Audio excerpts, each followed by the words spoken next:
السلام علیکم ورحمۃ اللہ وبرکاتہ۔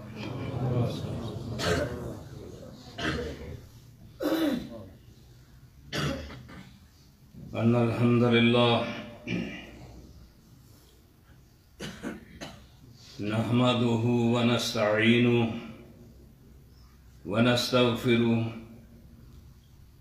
ونؤمن به ونتوکل علیہ ونعوذ باللہ من شرور انفسنا ومن سیئات اعمالنا من يهده الله فلا مضل له ومن يضلله فلا هادي له ونشهد ان لا اله الا الله وحده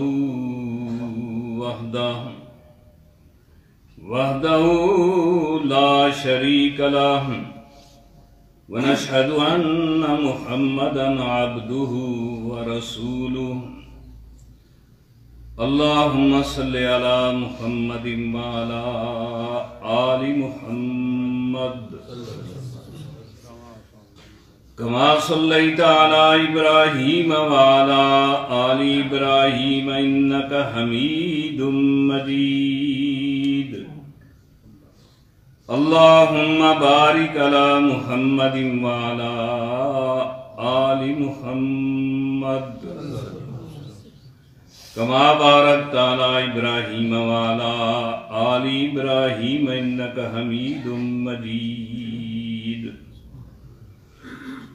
أما بعد فإن خير الحديث كتاب الله وخير الهدي هدي محمد صلى الله تعالى عليه وآله وسلم وشر الأمور محدثاتها وكل محدثة بدعة وكل بدعة ضلالة وكل ضلالة في النار سبحانك لا علم لنا إلا ما علمتنا إنك أنت العليم الحكيم رب زدني علما رب زدني علما رب اشرح لي صدري ويسر لي أمري واحلل عقدة من لساني يفقهوا قولي رب زدني علما أما بعد فأعوذ بالله السميع العليم من الشيطان الرجيم بسم الله الرحمن الرحيم ومن يبتغ غير الإسلام دينا فلن يقبل منه وهو في الآخرة من الخاسرين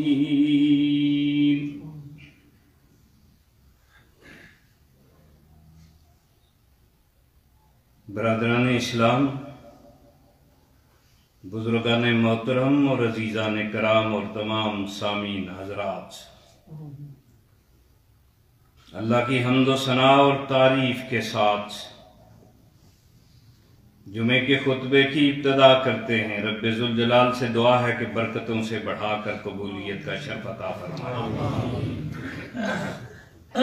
اور ہماری جمعے کی اس حاضری کو اللہ منظور فرمائے۔ درود و سلام امام کائنات نبی کریم صلی اللہ علیہ وسلم کے لیے۔ اللہ کریم سے اس کے لیے بھی دعا ہے کہ اللہ برکتوں سے بڑھا کر ہم سب کی طرف سے نبی علیہ السلام کو یہ ہدیہ درود شریف کا پہنچائے۔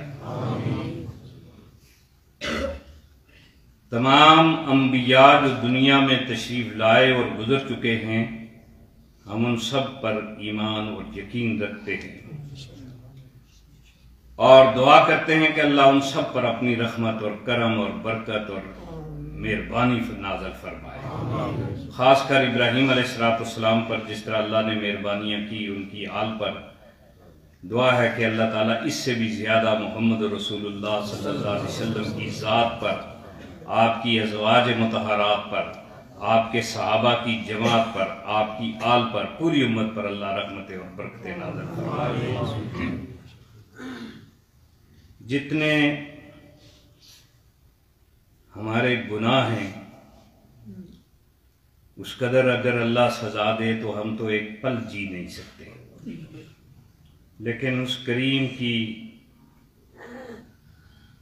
دست کشادہ سے وہ کرم نوازی ہے کہ جس کا کوئی حد و حساب نہیں ہے۔ ہم پھر التجا کرتے ہیں کہ اے مالک ہمیں ہر مشکل سے، ہر پریشانی سے اور ہر اذیت، تکلیف، بیماری اور سزا سے دنیا میں بھی اور قبر کی منزل میں بھی اور آخرت میں بھی محفوظ فرما دے۔ مختصر سے اس قلیل وقت میں یہ مضمون چلتے ہیں، تسلسل سے تو بیان کرنے کا مزہ بھی آتا ہے، سننے کا بھی۔ ایک خطبے میں میرے بس کی بات نہیں ہوتی کسی بات کو سرے لگا سکوں، لیکن تھوڑی سی بات عرض کیے دیتا ہوں کہ جو میں نے آیہ کریمہ پڑھی ہے اس میں یہ ارشاد فرمایا گیا ہے کہ جو کوئی دین اسلام کے علاوہ تلاش کرے، دین کے کئی نام لوگوں نے رکھے ہوئے ہیں، اسلام کے علاوہ کوئی دین تلاش کرے اس سے ایسا دین قبول نہیں کیا جائے گا۔ یہ اللہ کا فیصلہ ہے۔ یہ سوچ لینا چاہیے کہ اسلام سے ہٹ کر ہم جو دین کے نام رکھتے رہتے ہیں ان کی کیا حیثیت رہ جاتی ہے۔ فَلَن يُقْبَلُ مِنْهُ، وہ کبھی بھی قبول، ہرگز نہیں قبول کیا جائے گا۔ یہ ہمارے بزرگ ہیں، یہ ہمارے پیشوا ہیں، یہ گدی نشین ہیں، ان کے نام پر کسی نام کا دین اللہ کو منظور نہیں ہے، پسند ہی نہیں ہے۔ یہ لوگوں کے نام پر دین رکھنا تو دور کی بات ہے، اگر اللہ کو پسند ہوتا تو نبی علیہ السلام کے نام پر دین رکھا جاتا، لیکن اس پر بھی نہیں۔ قرآن نے کہا ان الدین عند اللہ الاسلام، اللہ کے نزدیک جو دین ہے وہ اسلام ہے۔ اب آپ دین کس کو کہتے ہیں اس بات کو سمجھیں۔ دین ایک متعین راستے کو کہتے ہیں، اور جو راستہ مالک نے خود پسند کیا ہے اور بتلا دیا ہے کہ اس راستے پہ چل کے آؤ، اس راستے کے لیے ہم سب اپنی نمازوں میں، دعاؤں میں یہ کہتے ہیں اہدنا الصراط المستقیم، ہمیں صحیح راستہ سیدھا دکھا دے۔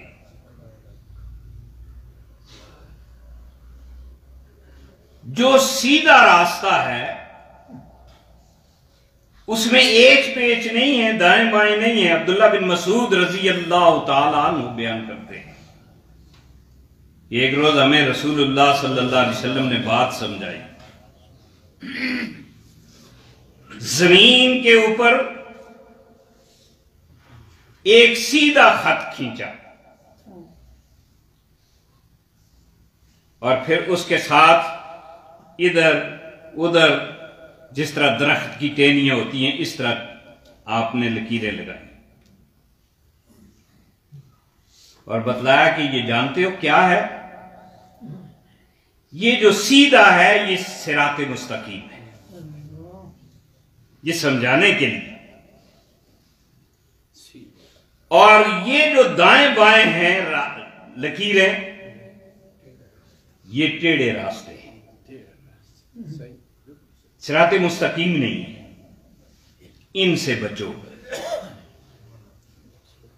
قرآن حکیم میں اللہ تعالیٰ نے ارشاد فرمایا اور نبی علیہ الصلوۃ والسلام کو کہ اس طرح کہو، ھذا صراطی مستقیما، یہ میرا راستہ بالکل سیدھا ہے، فاتبعوہ، تم اس کے اوپر چل کے آؤ، ولا تتبعوا السبل، اور تم اور راستوں کی، یہ راستہ ہے، راستہ ایک ہوتا ہے، سبل پھر جمع کا لفظ استعمال کیا، ولا تتبعوا السبل، اور راستوں پر مت چلنا، اور راستوں کی پیروی نہ کرنا، فتفرق بکم، پھر تم فرقوں میں بٹ جاؤ گے۔ آج ہم فرقوں میں نہیں ہیں، ہر آدمی اپنے فرقے کو جلا دینے کی کوشش کرتا ہے، یعنی زندہ رکھنے کی کوشش کرتا ہے، زور اس پہ لگاتے، زور اس پہ نہیں لگاتے کہ میرے رب کا حکم کیا ہے، اور شدت بھی مت اختیار کرو۔ نبی علیہ السلام نے فرمایا آسانیاں بیان کرو، آسانیاں، لوگوں کو سمجھانے کی بات کرو۔ ہمارے ہاں یہاں تو سوائے کفر کے دوسری بات نہیں چلتی، میری بات نہ مانو تو بس کافر ہو گئے۔ یہ سمجھانے کی باتیں ہیں، کسی کو نہیں سمجھ آتی تو اس کو اللہ کی بات بھی نہیں سمجھ آتی تو ہم کوئی ذمہ دار ہیں؟ آسانی کے ساتھ، پیار کے ساتھ، محبت کے ساتھ وہ چیز سامنے رکھو جو آپ کے پاس ہے۔ میں تو ایک بات کہتا ہوں، جب کوئی وائز کسی کے اوپر بیان کرنا شروع کر دے، فلاں یہ کرتا ہے، فلاں وہ کرتا ہے، آپ سمجھ لیں کہ اس کے پاس کچھ بھی نہیں، اگر ہے تو اپنا سودا دکھانا، تیرے پاس کیا ہے تو اس کی کشش پیدا کر، دوسرے کی خرابیوں کو رہنے دے، وہ خود نظر آ جائیں گے۔ تو عرض کرنے کا مقصد یہ ہے کہ آسانیوں کے ساتھ بات سمجھنے اور سمجھانے کی کوشش کریں۔ میرے رب نے بڑی واضح بات کر دی ہے کہ اے نبی آپ ان کو بتا دیں، یہ راستے کا تعارف ہو رہا ہے کہ ان ھذا صراطی مستقیما، میرا تو یہ سیدھا راستہ ہے بھائی، فاتبعوہ، تم اسی پہ چل کے آؤ۔ ایک بات یاد رکھو، لفظ قرآن نے دو استعمال کیے ہیں، ایک اتباع کا، ایک اطاعت کا۔ اتباع جو ہے وہ صرف رسول کی ہوتی ہے، اطاعت جو ہے اس کا معنی ہے بات کا ماننا، وہ اللہ کی بات بھی مانی جاتی ہے، اتباع اللہ کی نہیں ہوتی۔ اتباع کا یہ مطلب ہے کہ جہاں میں چل رہا ہوں اسی کے اوپر چل کے آؤ، تو اللہ نے تو آپ کے سامنے چلنا نہیں ہے، اس لیے یہ اتباع کا لفظ رسول کے لیے ہے، اور دوسرے کسی سے اتباع اختیار کرنا، اس سے رسول کو بھی منع کر دیا گیا ہے۔ اللہ تعالیٰ نے ارشاد فرمایا اگر آپ نبی علیہ الصلوۃ والسلام وَلَا إِنِ اتَّبَعْتَ، لوگ آپ کو اور راستوں پر لگانے کی کوشش کر رہے ہیں، خبردار آگاہ رہو کہ اے میرے محبوب پیغمبر، اگر آپ نے بھی اور راستوں کی اتباع کی طرف قدم بڑھایا اور ان لوگوں کی مرضی پوری کی، خواہشات پوری کی. وَلَئِنِ اتَّبَعْتَ أَهْوَاءَهُمْ، ان کی خواہشات کے تابع آپ بھی ہوگے اگر. مِن بَعْدِ مَا جَاءَكَ مِنَ الْعِلْمِ، جو آپ کے پاس علم آ گیا اس کے بعد میں آپ کو پتہ چل گیا کہ حق کیا ہے، سچ کیا ہے.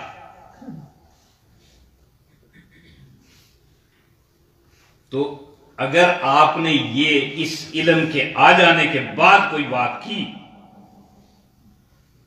اِنَّكَ إِذًا لَّمِنَ الظَّالِمِينَ، میں اس کا ترجمہ نہیں کر سکتا، بس سمجھ لیں آپ کہ اللہ کتنی وعید فرما رہے ہیں اپنے پیغمبر کو، تو باقی کون ہے؟ تو یہ جو دین ہے جس کے لیے ہم دعا کر رہے ہیں، یہ صحیح اور سیدھا راستہ ہے. یہ موڑ کاٹنے والی بات نہیں ہے.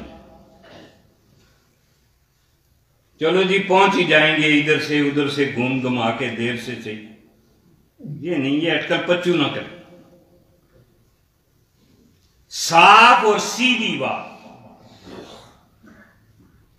کہ آپ اس راستے پہ چل کے آئے، آپ نے راستہ خط کھینچ کے بتایا، اس میں چل کے آئے.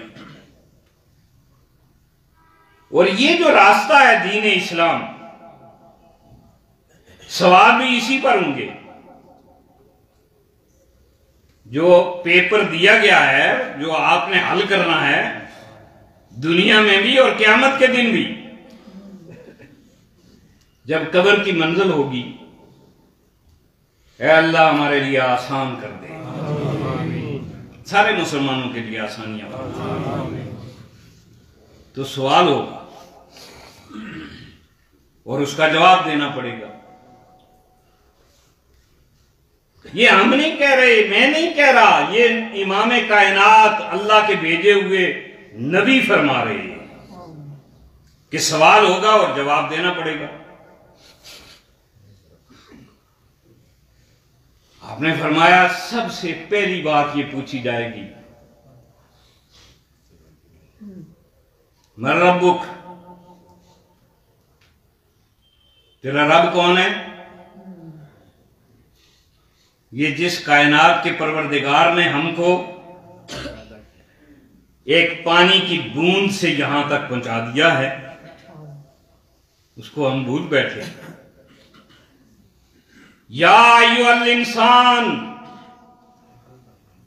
ما غرک بربک الکریم، اے انسان تجھے کس چیز نے دھوکے میں ڈال دیا ہے؟ الذی خلقک، وہ ذات جس نے تجھے بنایا ہے. خیر، جس نے ہمیں ایک ذرے سے، ایک رائی سے طوفان آسمانوں تک پہنچا دیا ہے، یہ زندگی بھی اسی کی ہے. یہ لمحات زندگی اور ایک ایک نعمت اسی کی ہے. تو پوچھا جائے گا کہ من ربو، مالک کس کو مانتا تھا؟ اب جواب دینا ہوگا. اگر مانا ہوگا کسی کو تو جواب دے گا، اگر کسی اور کے آگے سر جھکایا تو پھر جواب کیسے دے گا؟ نبی علیہ السلام نے ایماندار کا جواب نقل فرمایا، اے اللہ ہمیں ان لوگوں کی صف میں شامل کرنا.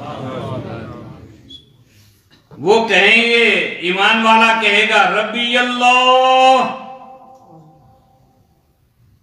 میرا رب تو اللہ ہے.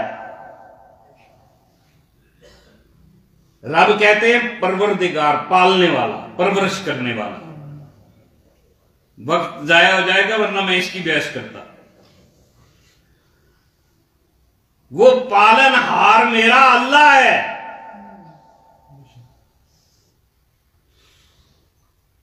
یہ فرق اتنا ہے کہ لوگ اسباب کو بھی رب بنا لیتے ہیں۔ ہم یہ کہتے ہیں کہ جو اسباب ہیں نا یہ مالک نے پیدا کیے۔ دیکھیں نا، میں آپ کو واعظ کر رہا ہوں، نصیحت کر رہا ہوں، تو یہ میرا کمال ہے، یہ میرے مالک کا کمال ہے جس نے مجھے کچھ دے کے بھیجا ہے۔ میرا کوئی اختیار نہیں ہے۔ تو یہ میں سبب ہوں آپ کے سامنے، تو سبب کو رب نہ مانو۔ ہمارے اندر غلطی یہ لگتی ہے، لوگ اسباب کو، سبب کو خدا ماننے لگتے ہیں۔ کون کہتا ہے کہ وہابی پیروں کو نہیں مانتے؟ لیکن یہ اسباب جو ہیں ان کو رب نہ مانو بھائی۔ فرق اتنا ہے کہ اگر کسی کی دعا سے بھی آپ کا کام چل رہا ہے تو یہ سبب ہے، اس نے ایک خدمت کے لیے بات کر دی ہے۔ دعا کی منظوری اور آپ کی مدد کرنا صرف اللہ کا کام ہے۔ فرق اتنا ہے، بات وہی ہم بھی کرتے ہیں۔ تو اس لیے سیدھی سی بات کہ جو مالک نے طریقہ ٹھہرایا اور نبی کو بتایا ہے، کبھی کبھی نبیوں کو بھی جھنجھوڑ دیا جاتا ہے۔ نبی تو اس کے پیارے ہیں نا، لیکن نبیوں کو بھی پوچھا جائے گا، سوال ان سے بھی ہوں گے۔ دنیا میں بھی کبھی کبھی جھنجھوڑ دیا جاتا ہے۔ آپ کو پتا ہے ہمارے نبی جیسا تو کوئی نبی گزرا ہی نہیں ہے۔ ان کی کیا شان ہے، جس کے قدم وہاں لگے ہیں جہاں دنیا کی کوئی طاقت تا قیامت نہیں پہنچ سکتی ہے، جس نے ایک اشارے سے چاند کے ٹکڑے کر کے دکھا دیے، جو کبھی قَدْ نَرَا تَقَلُّبَ وَجْهِكَ فِي السَّمَاءِ، ہم پلٹنا تیرے چہرے کا آسمان کی طرف دیکھ رہے ہیں، تیرے دل کی منشا کیا ہے۔ فَلَنُوَلِّيَنَّكَ قِبْلَةً تَرْضَاهَا، ہم تیری خواہش یہ پوری کر دیں گے۔ نبی کی نگاہ آسمان کی طرف پہ تو قبلہ بدل جائے، کتنا لاڈ ہے۔ اور اسی نبی کو کبھی کبھی جھنجھوڑ دیتے ہیں کہ غزوہ احد میں دندان مبارک شہید خود پیشانی میں اتر گیا اور غش کھا کے زمین پر گر پڑے، اور دشمنوں نے خبر اڑا دی کہ آپ دنیا سے جا چکے۔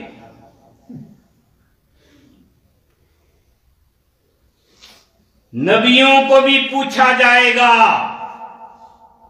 ولیوں کو بھی پوچھا جائے گا،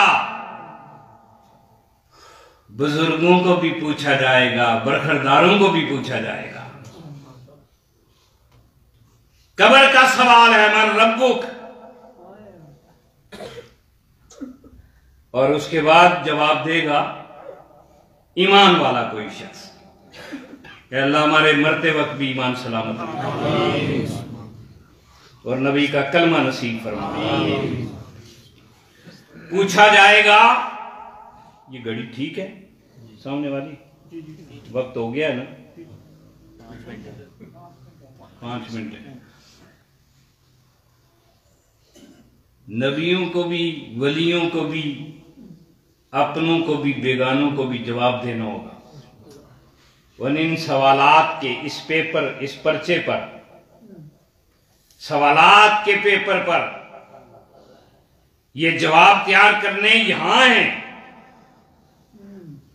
وہاں جا کر جواب وہاں دینے، تیاری یہاں ہے۔ اور وہاں تو ہمارے سکولوں میں پیپر آؤٹ ہو جائے تو آؤٹ کرنے والے نوکری سے چلے جاتے ہیں، یہاں پیپر سامنے رکھ دیا گیا ہے، آؤٹ کر دیا گیا ہے، دیکھو بھائی اور جواب تیار کرو۔ یہاں تو نقل کر سکتے ہیں، وہاں نقل بھی نہیں، اصل ہوگی، اصل جو کرو گے وہی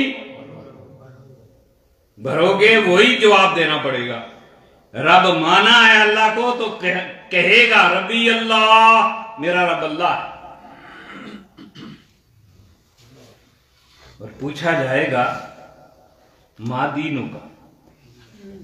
میں لفظ دین پر بحث کر رہا تھا، لیکن یہ وقت ہمیں کسی حال میں چھوڑے گا نہیں، بس اسی طرح کرتے رہیں گے اور وقت آ کے ہمیں اٹھا لے جائے گا۔ ما دینوں کا، تیرا راستہ کیا تھا، دین کیا تھا تیرا؟ اب لو نام بزرگوں کا، اور بھائی کسی نبی کا نام بھی نہیں لے سکتے ہو یہاں۔ دین کا سوال ہوگا، جواب وہ قبول ہوگا جو نبی علیہ السلام نے بتلایا ہے۔ کہ وہ جواب دینے والا ایماندار کیا کہے گا؟ دینی الاسلام، میرا دین کون سا ہے؟ وہاں کہے گا دینی الحنفی، دینی الشافی، دینی المالکی، حنبلی، چشتی، وہابی، سنی، کسی کی گنجائش ہے؟ وہ ایک ہی جواب ہے جس کا نام ہے اسلام۔ لوگوں اس بات پہ خوش ہو جاؤ، آپ کا دین سچا ہے، سیدھا ہے، اسلام ہے، اور یہ اللہ کا پسندیدہ ہے۔ اور دعا کرو کہ اللہ ہمیں اسلام پر قائم رکھے، اور اسلام پر یہ ہمارا خاتمہ ہو، اور قیامت کے دن ہم اپنا جواب بھی اسلام کے بارے میں دیں، اور ہمیں اللہ تعالیٰ نجات عطا فرمائے۔ باقی دعوانا